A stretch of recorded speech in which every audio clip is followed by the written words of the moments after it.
ध्रुव उस दवाई से भरे बक्से को उठाकर दुकान से बाहर आ गया। उसने भीड़ से वो बक्सा बचाते हुए आखिरकार एक राहत की सांस ली। उसने देखा था कि कैसे सभी दुकानदारों में एक अजीब सी हेकड़ी थी, और ऐसा सिर्फ इस दवाई की वजह से था। फिर ध्रुव ने दुकानदारों के बारे में ना सोचकर उस बक्से को खोलकर देखा। ध्रुव ने देखा कि उसके अंदर 10 छोटी बोतलें रखी हुई थी, जिसकी दवा का रंग हल्का हरा था। इसे देखकर ध्रुव समझ गया कि हकीम ने स्प्रिंग पाउडर में सबसे सस्ती चीजें मिलाई थी, और इसका मतलब साफ था कि यह दवा असरदार तो थी, लेकिन ना के बराबर। अपने आकलन पर भरोसा करते हुए ध्रुव ने एक हरी बोतल खोली। उसमें से सड़ी हुई दवा की बदबू आ रही थी। ध्रुव को उस बोतल की बू से उल्टी आ ही गई थी कि उसने खुद को संभालते हुए विदुर से कहा, आचार्य, क्या जहर को पीकर भी शक्ति बढ़ाई जा सकती है? यह सुनकर विदुर ने चौंकते हुए ध्रुव से पूछा, नहीं तो, लेकिन क्यों? विदुर के सवाल का जवाब देते हुए ध्रुव ने कहा, क्योंकि इस दवा को पीकर कोई भी जिंदा बच ही नहीं सकता। फिर तो ये दवा नहीं, जहर ही हुई ना। ध्रुव की बात सुनकर विदुर जोर से हंसने लगे। हंसते हंसते उन्होंने कहा, मैं समझ रहा हूं कि यह दवा बहुत बेकार है, लेकिन यह है तो दवा ही। इसका असर भी बहुत कम है, और ये इतनी आम है कि हर नया नवाड़ी हकीम इसे बनाकर सस्ते दामों में बेच देता है। इस पर ध्रुव ने विदुर से कहा, सस्ता नहीं, बहुत सस्ता। 10 बोतलें सिर्फ 100 सिक्कों में आ गईं। इसका मतलब एक बोतल की कीमत सिर्फ 10 सोने के सिक्के है। ध्रुव की बात सुनकर विदुर ने भी सहमति जताते हुए कहा, है तो ये सच में बहुत सस्ती, लेकिन अब क्या ही कर सकते हैं। ये सुनते ही जैसे ध्रुव के दिमाग की बत्ती जली, और उसने तुरंत विदुर से सवाल किया, आचार्य, क्या आपके पास ऐसी दवाइयों का कोई नुस्खा है? मेरा मतलब इससे अच्छी दवाई का। इस पर विदुर को ज्यादा सोचना नहीं पड़ा। उन्होंने ध्रुव की तरफ देखते हुए कहा, ऐसे ढेरों नुस्खे हैं मेरे पास, लेकिन मैं कभी इन्हें बनाने में अपना वक्त जाया नहीं करता, क्योंकि ये तो कोई भी बना सकता है। एक बात बताओ, अब तो तुम भी एकलव्य रैंक पर पहुंच गए हो। इसका मतलब तुम भी तो ये दवा बना सकते हो, वो भी पूरे शौर्य दल के लिए। ये सुनकर ध्रुव पूरी तरह से चौंक गया। उसने इसी हैरानी में विदुर से सवाल किया, क्या मैं भी ऐसी दवा बना सकता हूं? ध्रुव की हैरानी को सुनकर विदुर ने मुस्कुराते हुए जवाब दिया, तो क्या तुम मुझसे उम्मीद कर रहे हो कि मैं ऐसी बेकार दवा बनाऊं? ध्रुव, तुम शायद जानते नहीं हो, लेकिन मैं एक कलाकार हूं, और दवाइयां बनाना मेरा जुनून है। ऐसी बेकार चीजों में मैं अपने हाथ गंदे नहीं करूंगा, लेकिन तुम तो कर सकते हो। सबसे पहले नीलामी घर चलकर हमें एक खास कढ़ाई मांगनी होगी। उसके बाद तुम कुछ सस्ती जड़ी बूटियां भी खरीद लेना, और फिर खुद ही दवा बना लेना। रही बात नुस्खे की, तो वो मैं तुम्हें बता दूंगा, और सच कहूं तो तुम्हें अपना हाथ रमाने के लिए इससे अच्छा मौका नहीं मिलेगा। ध्रुव ने खड़े होकर कुछ देर सोचा, और फिर जोर से उस बेकार दवा से भरे बक्से को सड़क पर फेंकते हुए दरबार नीलामी घर के लिए भागा। वहां से भागते हुए ध्रुव जैसे ही दरबार नीलामी घर के पास पहुंचा, तो उसने एक बार फिर पास की झुग्गी में जाकर अपने आप को काले कपड़ों से ढक लिया। इसके बाद वो चलते चलते नीलामी घर के अंदर पहुंचा। दरबार नीलामी घर के लगभग सभी कर्मचारी अब इस अनजान हकीम को पहचानने लगे थे। जैसे एक कर्मचारी ने उस हकीम को दरवाजे के अंदर आते हुए देखा, तो उसने सीधे नीलामी हॉल में आकर यह खबर सायरा और चरक गुरु को दी। कर्मचारी की बात सुनते ही सायरा और चरक गुरु ने नीलामी किसी और को सौंपी, और सब छोड़ छाड़ कर उस अनजान हकीम से मिलने चले गए। वो लोग जानते थे कि हकीम उनका कहां इंतजार कर रहा होगा, इसलिए वो दोनों सीधे वहीं पहुंच गए। सायरा और चरक गुरु उस कमरे में पहुंचे जहां ध्रुव यानी अनजान हकीम उनका इंतजार कर रहा था। इसके पहले कि वो कुछ कहते, विदुर ने तुरंत कहा, मैं यहां इसलिए आया हूं क्योंकि मुझे आप लोगों की थोड़ी मदद चाहिए। दरअसल मुझे एक खास कढ़ाई की जरूरत है, जो शायद मुझे आप दिला सके। सायरा इस हकीम के ओहदे को अब तक अच्छी तरह से समझ गई थी।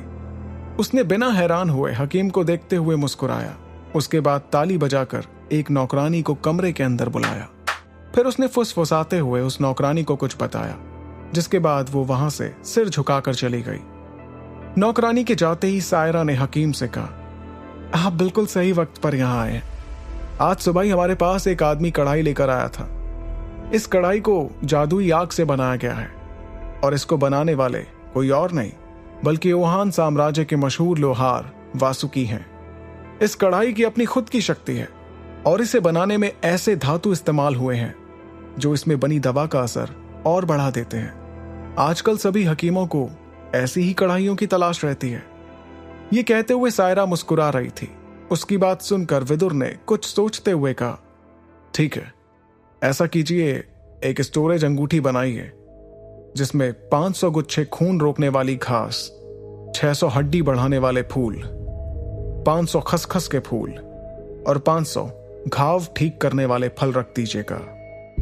ये सुनते ही चरक गुरु की आंखें हैरानी में बड़ी हो गईं। सबसे सस्ती स्टोरेज अंगूठी भी 70 से 80 हजार सिक्कों की आती थी और जो सामान विदुर ने बताया था वो वैसे तो सस्ता था, लेकिन इतनी तादाद में हर चीज की कीमत मिलाकर इन सब की कीमत 1 लाख सोने के सिक्के थी और इस हिसाब में तो अब तक कढ़ाई की कीमत भी नहीं जोड़ी गई थी। चरक गुरु को पता था कि अगर कढ़ाई की नीलामी होती है तो वो आराम से 1.5 लाख सिक्कों में बिक जाएगी और क्या पता कोई इसके लिए 2 लाख सिक्के देने को भी राजी हो जाए। इसका मतलब सायरा का हकीम के लिए ये तोहफा 3 लाख सिक्कों बराबर था। चरक गुरु यही सोचकर परेशान होने लगे।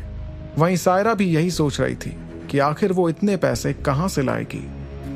सायरा भले इस नीलामी घर की मालकिन थी, लेकिन इस नीलामी घर के बाकी हिस्सेदार भी थे। सायरा को उन्हें पूरा हिसाब दिखाना पड़ता था और 3 लाख सिक्कों के तोहफे के लिए कोई हिस्सेदार राजी नहीं होगा, बल्कि शायद नाराज हो जाए। यही सोचकर सायरा परेशानी में थी कि वो आखिर करे तो क्या करे। वो इस हकीम को ना भी नहीं कहना चाहती थी, क्योंकि इस दर्जे का हकीम उसने आज तक नहीं देखा था। इतना कुछ सोचते हुए भी सायरा के माथे पर शिकन का नामो निशान नहीं था, बल्कि उसने तो मुस्कुराते हुए विदुर से कहा, मुझे 1 घंटा दीजिए, मैं आपका सारा काम कराती हूं। यह सुनकर विदुर ने हंसते हुए सायरा से कहा, मैं जानता था आप जरूर मेरा काम कर देंगी, बहुत बहुत शुक्रिया। यह पहली बार था जब इस हकीम ने सायरा से ऐसे बात की थी, इसलिए सायरा समझ गई थी कि वो इस अनजान हकीम को खुश करने में कामयाब हो ही गई थी, जिससे उसके चेहरे पर हल्की सी मुस्कुराहट दिखाई पड़ी। तभी ध्रुव ने अपनी जेब से एक ब्लू कार्ड निकालकर सामने टेबल पर रख दिया। इसके बाद विदुर ने मुस्कुराते हुए कहा, मुझे नहीं पता ये खरीदी के लिए काफी होगा या नहीं, लेकिन ऐसा कीजिए कि करिश्माई पाउडर का सामान भी खरीद ही लीजिए। इतना सुनते ही चरक गुरु और ज्यादा चौंक गए। अगर इस हकीम ने एक भी चीज और मांगी तो उन्हें दिल का दौरा भी पड़ सकता था। वो जानते थे कि करिश्माई पाउडर के सारे सामान के लिए 50,000 सिक्के भी हिसाब में जोड़ लिए जाएंगे। वहीं सायरा गुस्से से लाल होने लगी थी। उसे लगा ये हकीम अब उसका फायदा उठा रहा था, लेकिन अव्वल दर्जे के हकीम के बारे में सोचकर सायरा नाराज होने के बावजूद अपना गुस्सा मन में ही दबा कर रखे रही। उल्टा वो मुस्कुरा रही थी, लेकिन इस मुस्कुराहट के पीछे बहुत गुस्सा छिपा हुआ था। सायरा ने खुद को याद दिलाया कि कुछ पाने के लिए कुछ खोना पड़ता है और शायद उसकी कुर्बानी सोने के सिक्कों में होनी थी। लेकिन ध्रुव ने दोनों का चेहरा पढ़कर विदुर को फुसफुसाते हुए बताया कि शायद ये लोग नाराज हो रहे थे। इस बारे में कुछ सोचकर विदुर ने तुरंत हंसते हुए कहा, लगता है आप लोगों को कोई गलतफहमी हो गई है। मैं तो आपके लिए करिश्माई पाउडर बनाने की बात कर रहा था। आप बस उसकी कीमत चुका दें और सारा मुनाफा खुद ही रख लें। मुझे उसमें से कुछ नहीं चाहिए। ये सुनते ही सायरा जोर से हंसने लगी। वो तो इस हकीम को मुनाफाखोर समझ रही थी, लेकिन ये तो एक अच्छा आदमी निकला। दिल खोलकर हंस लेने के बाद सायरा ने हकीम से कहा, इसके लिए तो मुझे आपको शुक्रिया कहना ही पड़ेगा। उसके बाद सभी 1 घंटे तक इंतजार करते रहे। वो लोग बात करते रहे, लेकिन धीरे धीरे ध्रुव बेचैन होने लगा था। तभी ध्रुव की नजर दरवाजा खोलकर अंदर आती एक नौकरानी पर पड़ी। उस नौकरानी के हाथों में एक बड़ी सी चांदी की ट्रे थी, जिसके बीचों बीच एक लाल रंग की अंगूठी रखी हुई थी। सायरा ने उस चांदी की ट्रे को अपने हाथों में लिया और नौकरानी को वहां से जाने का इशारा किया। फिर सायरा ने मुस्कुराते हुए हकीम को देखते हुए कहा, हमने सारा सामान इस अंगूठी में ही डाल दिया है। ये सुनकर ध्रुव ने अपना हाथ आगे बढ़ाया और उस अंगूठी को अपने हाथों में ले लिया। फिर जैसे ही उसने अपना सिर हिलाया तो विदुर ने कहा, ठीक है, करिश्माई पाउडर बना लेने के बाद मैं उसे आपको सौंप दूंगा। सायरा ये बात सुनकर बहुत खुश हुई। उसने सिर हिलाते हुए अपनी हामी भरी। फिर विदुर ने उससे कहा, एक बात और, किसी को मेरे साथ चलने की जरूरत नहीं है। मुझे आपके नीलामी घर के रास्ते अब अच्छे से याद हो चुके हैं। ये कहकर विदुर हंसने लगा और ध्रुव उठकर वहां से जाने लगा। बाहर जाते हुए ध्रुव ने उस अंगूठी को अपनी उंगली पर पहन लिया और बिना पीछे मुड़े बस चलता गया। वहीं कमरे में सायरा चरक गुरु को देखकर हंस रही थी। वो जानती थी कि चरक गुरु भी वही सोचकर घबरा गए थे जो सोचकर वो खुद घबरा गई थी। तभी सायरा की नजर टेबल पर रखे ब्लू कार्ड पर पड़ी। उसे वहां देखकर सायरा समझ गई थी कि यह हकीम उनका एहसान नहीं लेना चाहता था। उस कार्ड को देखते हुए सायरा ने चरक गुरु से पूछा, चरक गुरु, एक बात बताइए, करिश्माई पाउडर बनाना आसान है क्या? सायरा का सवाल सुनकर चरक गुरु ने उसे जवाब देते हुए कहा, बिल्कुल आसान नहीं है। यहां तक कि गोलियों के राजा कहे जाने वाले शांडल भी करिश्माई पाउडर बनाने में 10 में से 7 बार ही कामयाब हो पाते हैं और रैंक 4 वाले हकीम 10 में से सिर्फ 5 बार कामयाब हो पाते हैं। यह सुनकर सायरा ने उनसे एक और सवाल किया, लेकिन ये हकीम तो शायद पहली बार में ही कामयाब हो गए थे ना? इस पर चरक गुरु ने जवाब देते हुए कहा, वो हमारे लिए पहली बार ही था। हो सकता है ये पहले बहुत बार करिश्माई पाउडर बना चुके हो। ऐसा करने के लिए सबसे ज्यादा किसी चीज की जरूरत होती है, तो वो है किस्मत। शायद इस हकीम की किस्मत बहुत अच्छी है। ये सुनते ही सायरा ने तुरंत कहा, या फिर कहीं ऐसा तो नहीं कि ये रैंक 4 के हकीम भी नहीं है, बल्कि रैंक 5? सायरा का सवाल सुनकर चरक गुरु ने हंसते हुए उसे बताया, ऐसा तो हो ही नहीं सकता कि वो रैंक 5 के हो। पूरे ओहान साम्राज्य में रैंक 5 के हकीम सिर्फ गिनती के ही हैं। रैंक 5 के हकीमों को अंबर दल जैसे लोग भी वीआईपी मानते हैं। अब तुम ही बताओ, ऐसा आदमी हमारे नीलामी घर में आकर गोलियां क्यों बेचेगा? चरक गुरु को हंसते हुए सुनकर सायरा ने भी मुस्कुराते हुए कहा, आप शायद सही कह रहे हैं। मुझे हकीमों का ज्यादा तजुर्बा नहीं है, इसलिए मैं ऐसे सवाल करती हूँ। लेकिन एक बात बताइए, मैंने आज जो किया वो सही किया ना? इस पर चरक गुरु ने जवाब देते हुए कहा, तुमने कुछ गलत नहीं किया। अरे इतनी बड़ी रकम सुनकर कोई भी 2 बार सोचेगा, बल्कि तुमने तो बहुत समझदारी से इस मामले को संभाला। रही बात उस हकीम की, तो वो थोड़े अजीब मालूम होते हैं। अगली बार वो कुछ भी कहें तो गुस्सा होने से पहले उनकी पूरी बात सुन लेना। जब तक वो हमसे नाराज नहीं होते तब तक डरने की कोई बात नहीं। ये सुनकर सायरा ने टेबल के सामने रखी कुर्सी पर बैठते हुए थकी सी आवाज में चरक गुरु से कहा, वैसे ये हकीम ऐसी सस्ती जड़ी बूटियों का करेंगे क्या? इस सवाल का जवाब देते हुए चरक गुरु ने कहा, ये सारा सामान बहते खून को रोकने में काम आता है या फिर हड्डियां मजबूत करने के।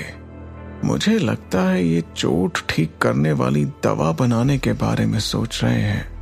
इतना कहकर चरक गुरु थोड़े रुके और फिर धीमी आवाज में उन्होंने खुद से सवाल करते हुए कहा, लेकिन मुझे ये समझ नहीं आ रहा कि ऐसे अव्वल दर्जे का हकीम आखिर सस्ती सी चोट ठीक करने वाली दवाई क्यों बनाएगा?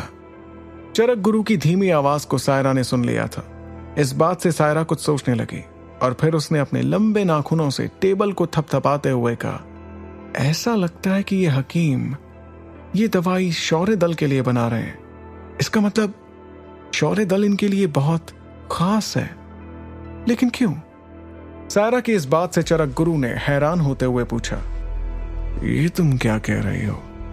ये हकीम शौर्य दल के लिए दवा क्यों बनाएंगे? इस सवाल का जवाब देते हुए सायरा ने कहा, मैंने सुना है कि आमिश दल को कोई अनाड़ी हकीम मिल गया है। उस हकीम के बनाए स्प्रिंग पाउडर ने मैसेडोरिया में तहलका मचा दिया है, जिससे शौर्य दल के बाजार अचानक खाली होने लगे हैं। आपको याद होगा जब पिछली बार ये हकीम अरेंद्र अंकल से मिले थे, तब इन्होंने कहा था कि भविष्य में एक दिन जरूर साथ काम करेंगे। मुझे लगता है आखिरकार वो दिन आ ही गया है। इस हकीम से मदद मांगनी पड़ गई। सुपर योद्धा के सारे एपिसोड्स को सुनने के लिए डिस्क्रिप्शन में दी लिंक से डाउनलोड करें पॉकेट FM ऐप।